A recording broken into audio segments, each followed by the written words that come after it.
Hello, everybody. It's your friendly digital technology librarian, Christy here. We've reached another Friday, so of course, I have another Film Rec Friday ready for everybody out there. So, here at the library, we are still virtually vacationing with winter holidays in July, and this week we are focusing on one of my favorite elements of the holidays, and that is holiday feasting. Regardless of what holidays you celebrate, family and food really do seem to go hand in hand. There's something about sitting down for a communal meal with people you care about that just really evokes that holiday spirit. At least it does in me. So whether you love traditional dishes, whether you enjoy exploring other cultures through, say, fusion foods, there are tons of films, documentaries, and television series that are available to you that will speak to and fill that need on both our Hoopla digital and our Canopy services. There's just so much to choose from. And today we are going to be recommending two particular films that are vastly different from one another, but I think that will be both inspiring and engaging to anyone who is looking to add a little bit of festive food to their day. Okay, so both of today's recommendations are available via our Hoopla digital service, and the first of those is 2023's Mary Berry's Ultimate Christmas. So for those who are not familiar with Mary Berry already, she is this iconic personality in the culinary world over in Great Britain. She's probably best known here as a host of the really fantastic cooking competition show, Great British Bake Off. If you're not watching that, you absolutely need to. It's fantastic. There's none of that like backstabbing and infighting. It's just about the cooking, and I've been obsessed since the first season. Anyway, Mary Berry has been around for decades. I believe her first cookbook came out in 1970. She's written over 75 cookbooks since. Her most popular was made in 2009, and it's the Baking Bible. I actually have a copy of this book because it is fantastic. She's always been really, really good about making recipes accessible, whether we're talking about something super simple or much more elaborate. Her instructions are always very clear, very easy to understand, and she uses a lot of ingredients that are not necessarily difficult to come by, which I can always appreciate. She is just a whirlwind of an amazing human being as far as, the kind of career that she's had. And now she is a food writer, a chef, a baker, and a television presenter, and she's on TV a lot. In any case, this title that we're recommending today, Mary Berry's Ultimate Christmas, was a special that aired on PBC the other year, and it's really fun. It goes through all of her recipes for a family feast that she's making herself, but what I loved even more was that she sort of explores recipes from other chefs that she's inviting to this dinner. So not only do we get this show anchored by her, of course, and all of her little recipes, but we also see other chefs from Great Britain and their recipes that they were making for their families, either traditionally or just as something off the cuff. And they all have stories to tell. We get to learn a little bit about their own traditions, things that they're thinking, and then the best part is we also get to sort of delve into kitchen tips from them, sort of different ways that they do in their own homes that we wouldn't necessarily know about. And some of these tips are really, really excellent. Just so you have like a little quick rundown, this particular special covers mini cheese scones, pumpkin ravioli, a classic Christmas pudding, a roast turkey, apricot and chestnut stuffing, Brussels sprouts with peas and shallots, roast potatoes, a fantastic dish that I actually just recently tried called palusami. I hope that I'm saying that correctly, and pear trifle. So it runs the gamut. You've got dishes that are probably going to be more familiar and dishes that are probably going to be less so, but they are all worth checking out. I've checked out a handful of these already, or I've tried a handful of these already, and they're really, really great. And the tips are really what I was so appreciative of, just because even if maybe one of these recipes isn't for me, I can absolutely fold in recommendations for different processes into other recipes that I might already make.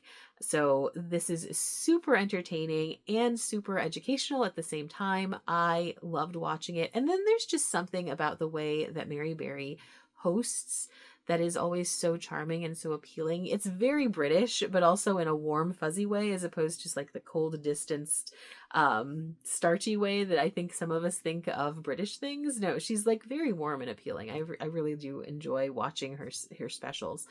So yeah, if you are looking for a quick hour and a half that will sort of teach you new techniques, that will offer you glimpses into different people's holiday traditions, and then also provide you with so much deliciousness, make sure you check out Mary Berry's Ultimate Christmas.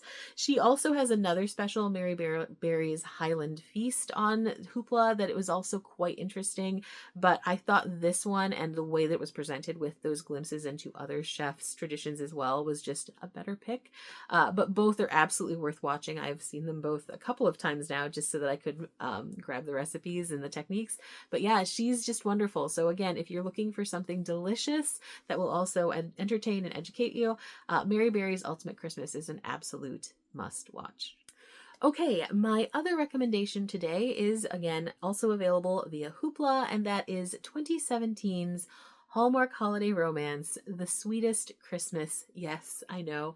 I just had an entire episode dedicated to Hallmark last week, but there's just something iconic about a Hallmark holiday romance that deals with food. There are so many of them. And this one is honestly one of the sweetest, most charming ones that I've watched in a while. I missed it when it first aired, but I'm really glad that I found it while going through our catalog.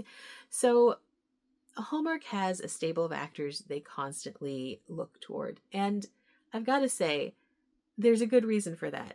They know that these actors are ones that work well together.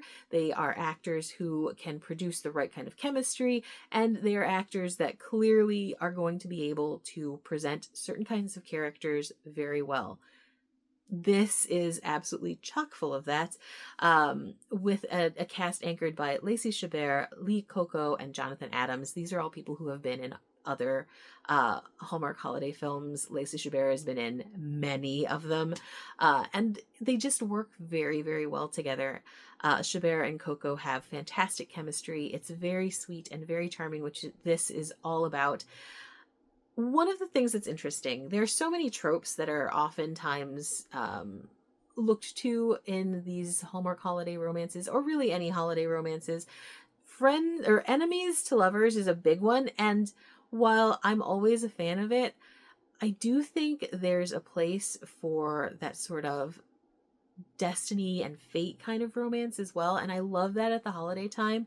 This one is all about second chances and fate, and I am a total sucker for the second chance romance. Like, Persuasion is my favorite Jane Austen novel, I'm just gonna say.